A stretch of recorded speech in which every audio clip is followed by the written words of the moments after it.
জেলা প্রাথমিক শিক্ষা সংসদ দ্বারা আয়োজিত বিভিন্ন প্রাথমিক, নিম্ন বুনিয়াদী ও শিশু শিক্ষা কেন্দ্রসমূহের বার্ষিক ক্রীড়া প্রতিযোগিতার সূচনা হলো সিতাই।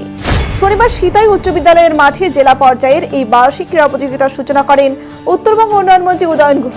এই দিন সেখানে মন্ত্রী উদয়ন গুহ ছাড়াও উপস্থিত ছিলেন কোচবিহার লোকসভা কেন্দ্রের সাংসদ Jagadish Chandra Barma Basunia, Cooch Behar MGN medical college হাসপাতালের রোগী কল্যাণ সমিতির সদস্য অভিজিৎ দে ভৌমিক, সিতাই বিধানসভা কেন্দ্রের বিধায়ক সঙ্গীতা রায়, কোচবিহার জেলা প্রাথমিক শিক্ষা সংসদের চেয়ারম্যান রজত বর্মা, জেলা পরিষদের কর্মাধ্যক্ষ নূর আলম হোসেন সহ আরো অন্যান্য অতিথিরা। জানা গেছে, জেলা পর্যায়ের এই বার্ষিক ক্রীড়া প্রতিযোগিতায় কোচবিহার জেলার বিভিন্ন প্রান্তের ছাত্রছাত্রীরা এই প্রতিযোগিতায় অংশ নেয়।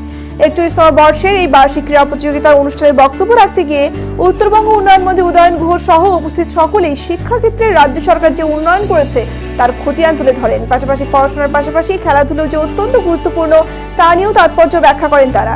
স্বাভাবিকভাবেই এদিনের এই বার্ষিক ক্রীড়া প্রতিযোগিতাকে কেন্দ্র করে ছাত্রছাত্রীদের মধ্যে বেশ উৎসাহ লক্ষ্য করা যায়।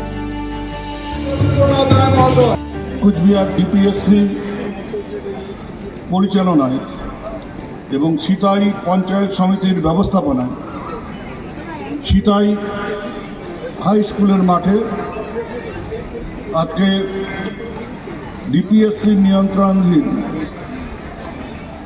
প্রাথমিক স্কুলসমূহ, মাদ্রাসা এবং অন্যান্য যে স্কুলগুলো আছে তাদের বার্ষিক ক্রীড়া প্রতিযোগিতা আজকে এই হাই স্কুলের মাঠে অনুষ্ঠিত হচ্ছে। আজকের এই ক্রীড়া প্রতিযোগিতার উদ্বোধনী অনুষ্ঠানে মঞ্চে উপস্থিত আছেন কোচবিহার জেলা পরিষদের সভাধিপতি। একে একে প্রত্যেকে বরণ করে অনুরোধ করছি।